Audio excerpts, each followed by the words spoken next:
Hi అండి, welcome back to నేర్చుకుందాం with Usha. ముందుగా ఒక మాట, మనందరికీ ఎలాగూ తినే ముందు, తిన్న తర్వాత, అలాగే వాష్రూమ్కి వెళ్ళొచ్చిన తర్వాత హ్యాండ్స్ వాష్ చేసుకోవడం అలవాటే. అయితే ఇప్పుడున్న పరిస్థితుల్లో ఈ ఫ్రీక్వెన్సీని ఇంకా పెంచమని ఆరోగ్య నిపుణులు సలహా ఇస్తున్నారు. అయితే ఇక్కడ చూపించినట్లుగా మనం చేతుల్ని ముందు వైపు, వెనక వైపు, అలాగే వేళ్ల మధ్య, గోళ్ల సందుల్లోని కూడా చాలా నీట్గా కడుక్కోవాలి.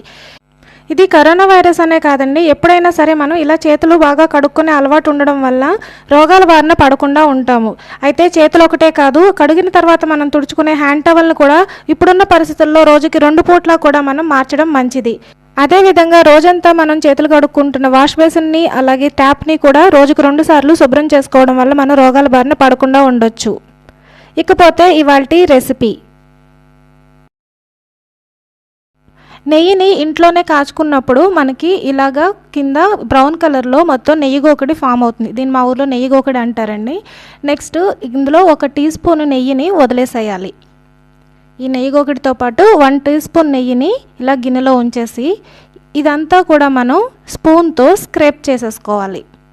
ఒకవేళ మీరు కనుక ఇంట్లో నెయ్యి ప్రిపేర్ చేసుకునే అలవాటు లేకపోతే బయట నుండి కొనుక్కొచ్చిన నెయ్యి అయినా సరే పర్వాలేదు. ఇలా అడుగున ఈ గోకిడి అయితే ఉండదు, కానీ 1 టీ స్పూన్ నెయ్యి వేసుకొని మనం ఈ రెసిపీని స్టార్ట్ చేయొచ్చు. ఇప్పుడు స్పూన్తో జాగ్రత్తగా దీన్ని అంతా కూడా ఇలాగా స్క్రేప్ చేసేసుకోవాలి. ఇది మొత్తం స్క్రేప్ చేసేసానండి. ఇప్పుడు తురుము పెట్టుకున్న 200 గ్రాముల బెల్లాన్ని ఇందులో వేస్తున్నాను. ఈ బెల్లం వేసే ముందు నేను స్టవ్ ఆన్ చేశాను. ఇలా బెల్లం అంతా వేసుకున్న తర్వాత జస్ట్ బెల్లం తడిచేటన్ని నీళ్లు మాత్రం, మంచినీళ్ళు, బెల్లం తడిచేటన్ని నీళ్లు మాత్రమే వేసుకోవాలి, మరీ ఎక్కువ వేసుకోకూడదు. ఇంతే. ఇలా వేసుకున్న తర్వాత దీన్ని పూర్తిగా బెల్లం అంతా కరిగే వరకు కలుపుతూ ఉండాలి. ఇది చాలా ఈజీ రెసిపీ అండి. పిల్లలు చాక్లెట్ అంటూ తింటారు. మా పిల్లలు అయితే దీన్ని చాలా ఇష్టంగా. కెమికల్స్ లేని చాక్లెట్ ఇంత ఈజీగా ఇంట్లో చేసుకోగలిగినప్పుడు మనకి ఇంకేం కావాలి చెప్పండి. అందుకనే దీన్ని మీతో షేర్ చేసుకుందామని చేస్తున్నాను. ఇది ఇలా బెల్లం అంతా కరిగే వరకు మనం కలుపుతూ ఉండాలి. కరిగిన తర్వాత కూడా ఇలా గరిటతో కలుపుతూ ఉండాలండి. ఇది మొత్తం కరిగిపోయిన తర్వాత మనం ఒక ప్లేట్లోకి ఇలా నీళ్లు తీసుకుని, కొద్దిగా నీళ్ళు అనమాట తీసుకుని దీన్ని నేను పక్కన పెట్టుకుంటున్నాను. ఇది మనం చేస్తున్న రెసిపీ కంప్లీట్ అయిందో లేదో చెక్ చేసుకోవడానికి యూజ్ అవుతుంది అనమాట. దానికోసం నేను వాటర్ తీసాను. చూసారా, ఇది ఆల్రెడీ మనకి ఎలా నురుగు అంటే బెల్లం అంతా మరుగుతుందన్నమాట, బెల్లం వేసిన వాటర్ అంతా. దీన్ని మనం ఇలా గరిటతో తిప్పుతూనే ఉండాలి. చూడండి, కొంచెం దగ్గర పడింది. దీన్ని ఇంకా ఇలా కలుపుకుంటూ ఉండాలి.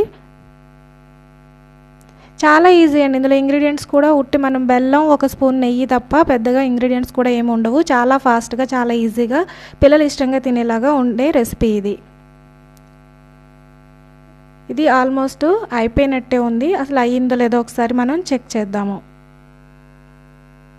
దీన్ని చెక్ చేయడానికి మనం ఈ వాటర్ పక్కన పెట్టుకున్నాం కదా, ఆ వాటర్ తీసుకుని దానిలో దీన్ని వేసి రెడీ అయిందో లేదో చెక్ చేస్తామన్నమాట. చూపిస్తా చూడండి. ఇదిగో ఈ వాటర్ తీసుకున్నాను. ఇప్పుడు దీనిలో నుండి కొద్దిగా తీసుకుని ఆ వాటర్లో వేసినప్పుడు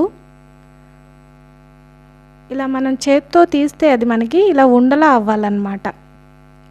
జనరల్గా స్వీట్స్ అవి చేసేటప్పుడు ఉండపాకం అంటారు చూడండి, ఇంచుమించు అలా. ఇలా అయ్యిందంటే మనకి రెడీ అయిపోయినట్టే. నేను స్టవ్ ఆఫ్ చేస్తాను.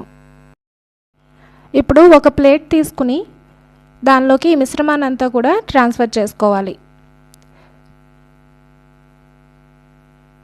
ఇది వండుతున్నప్పుడు వాసన కూడా ఇల్లంతా గుమగుమలాడిపోతూ ఉంటుందండి. పిల్లలైతే చాలా ఇష్టంగా తింటారు. మనం కూడా భయం లేకుండా, రెగ్యులర్ చాక్లెట్స్ అయితే కాస్త కెమికల్స్ అవి ఉంటాయి కాబట్టి భయపడాలి. దీనికైతే భయపడే పని కూడా లేదు. ఇది మొత్తం ఇలా మనం ట్రాన్స్ఫర్ చేసేసుకొని దీన్ని పూర్తిగా చల్లారనివ్వాలి. ఇదిగోండి, ఇది పూర్తిగా చల్లారిపోయింది. ఇప్పుడు దీన్నేమి మనం పీసెస్ కట్ చేయము, అలాగని ఏమీ చేసే పని లేదు. జస్ట్ స్పూన్తో తీసుకుని ఒక్కొక్కరికి స్పూన్తో పెట్టేసి తినేయడమే. అయితే ఇప్పుడు నేను ఇక్కడ మీకు ఉండలు చేస్తున్నాను. ఉండలు చేసినా కూడా మనకి అది ఉండలాగా అలా ఉండదండి, మళ్ళీ మొత్తం అంతా కలిసిపోతూ ఉంటుందన్నమాట. కాకపోతే ఉండ చేయడం వల్ల ఒక అడ్వాంటేజ్ ఏంటంటే పిల్లలు అక్కకి ఎక్కువ పెట్టావు, చెల్లికి తక్కువ పెట్టావు అలా గొడవ పెట్టుకోకుండా ఉండడానికి మీకు అందరికీ ఈక్వల్గా పెడుతున్నాను చూపించడానికి మాత్రం యూజ్ అవుతుంది అంతే. ఉండలు చేయడం వల్ల పెద్దగా మనకి ప్రయోజనం అయితే ఉండదు, మళ్ళీ మొత్తం అంతా కలిసిపోతుంది. కానీ మీకు ఇప్పుడు చూపిస్తాను జస్ట్ అసలు ఉండ ఎలా అవుతుందో.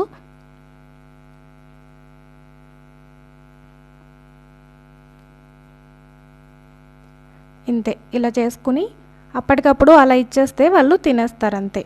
ఇది మనకి వారం 10 రోజులైనా కూడా పాడవదండి. కానీ అంత ఎక్కువ చేసుకోం కాబట్టి 2-3 రోజుల్లోనే ఎలాగో అయిపోతుంది. మీరు కూడా తప్పకుండా ట్రై చేయండి దీన్ని. ఈ వీడియో కనుక మీకు నచ్చినట్లయితే లైక్ చేయండి. ఇప్పటివరకు మీరు నా ఛానల్కి సబ్స్క్రైబ్ చేసుకున్నట్లయితే ప్లీజ్ సబ్స్క్రైబ్ చేసుకోండి. మీ ఫ్రెండ్స్ అండ్ ఫ్యామిలీ మెంబర్స్తో నా వీడియోని షేర్ చేయండి, నాకు సబ్స్క్రైబర్స్ని పెంచండి. ఇకపై నేను పెట్టబోయే వీడియోస్ మీకు ముందుగా నోటిఫికేషన్ రావాలంటే బెల్ ఐకాన్ పైన క్లిక్ చేయండి. ఈరోజు రెసిపీ వీడియో పెట్టాను కదండి, రేపు నేను మళ్ళీ ఈజీ క్రాఫ్ట్ అలాగే చాలా ఫన్నీగా ఉండేది క్రాఫ్ట్ అనమాట, అది నేను రేపు మీకు వీడియో పెడతాను. ఇదిగోండి ఇలా ఉండలు చేస్తూ ఉంటే చూసారు, ఇప్పుడు చూడడానికి మీకు అది ఉండ బాగానే నిలబడింది కానీ కాసేపటికి అది నెమ్మదిగా ఇలా పాక్కుంటూ పోతుందన్నమాట. ఇప్పుడు నేను మొత్తం ఇక్కడ ఉండలన్నీ చేసి చూపిస్తాను, ఎలా అవుతుందో మీరే చూడండి.